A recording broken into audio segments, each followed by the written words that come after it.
What's up, dog? Oh, these young kids, all they want to do is text all day. Yeah. Okay, great. Feet. Okay, turn it off. I'm done. Said what I wanted to say.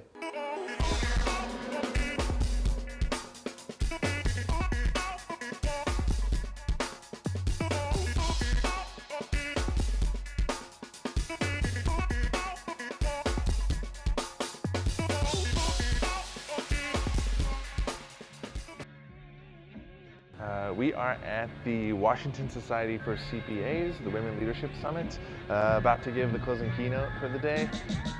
I'm feeling good, I'm feeling great, trying to understand the reason why you had to fake. My people trying to eat, gonna grab a plate, focus on the goal, making all the pain go away. So that is officially the worst picnic ever. Yes. Yeah, no picnic happening at all. Your job as a company, as an employer, is to provide an absolutely exceptional experience for your team, right? That you compensate people well, you have a great culture, you have a good work environment, you have to make it an exceptional place that people will spend 6 or 8 hours a day together on these teams in your building or whatever. That is the responsibility of the employer. The employee's responsibility, their end of the bargain, is to show up and be exceptional, to have a good attitude, to perform well in their jobs, right? To be fantastic. Let's just cover kind of logistics and details around, when I'll meet you on site and to be there, and just kind of like, start times and finish times and all that fun jazz, and then kind of dive into the team and hear more about what we're going to do on Monday.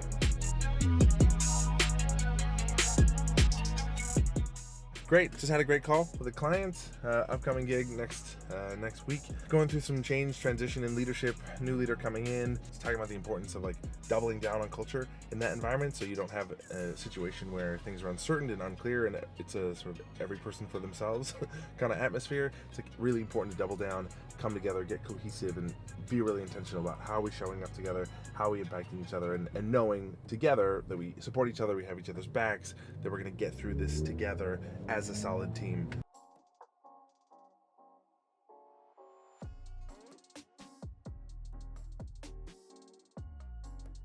Right now we are in Seattle for the Washington State Annual Sherm Conference. Super excited. There's about 800, 900 people here for the conference doing the lunch and keynote in about an hour and a half from now.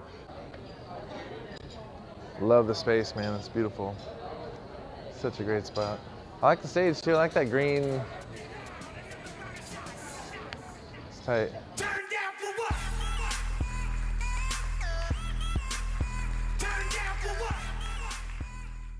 Maybe like a handful of you sharing ideas. Most of you would not have opened your mouth one time, right? Be like, what? I don't know anything about sports. This is dumb. I hate it when it's interactive. Oh, hate it. This is the power of having an intentional culture that says this is what it means to be part of this team. This is how we show up for each other every single day and participate and treat each other, that we respond to other people's ideas and work together as a team. It is unbelievable. What's up, everybody? Thanks for coming.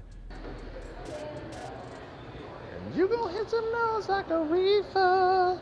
I am so pro employee and like taking care of employees and making sure that you treat them amazingly, and also that like you expect them, you set the bar here and you expect them to show up and kill it. Both of those things have to be true. In order to have a great culture, you have to take care of good people to get great work out of them, and that good people are worth investing in. But also, from the point of an employer, it's like if you have an employee who's underperforming, or they show up with a shitty attitude, or they're terrible, it's like, get them off of your fucking boat. You don't owe somebody their job. First session went totally great. Awesome time, super fired up crowd and room, and people just like biting into it. I love it. So fun. Companies put up with terrible employees for way too long at the cost of great employees. People leave. I have friends, I have people that I know. I hear about it all the time with companies where great people leave their job because a company doesn't have the stones to get rid of shitty people. Get them gone. Give them a chance, help them, do everything that you can, but do not accept people showing up and underperforming or contributing negatively to your culture. So many teams have people that work there. There's 2 or 3 people in the company or on the team that everyone else like starts to hate their job because of that person. And all you can do, you can just simply take that person and fire them and get rid of them. And like everyone across the board on that whole entire team suddenly likes their job a whole lot more, and they will perform better. They will not continue to look for another job because people are doing that. If you keep shitty people, your great people are looking for other jobs. We are at the Portland Sherm Conference, the annual event for them. Tons of people, all HR people, totally amazing and fun. Super stoked. I did a keynote here last year, doing it again with my like new content. Super excited, man. Look at this, it's great.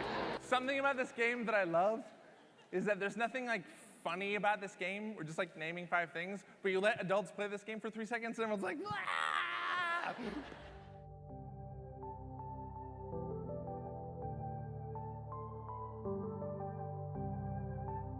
Extraordinary, powerful. What I loved is it's not what you say, it's how you say it. And it's not what you do, it's how you go about doing it that's going to make the difference in your long-term outcomes. Galen got the best reviews I've ever seen out of a speaker last year, and we had to bring him back for a second round, and it's been amazing.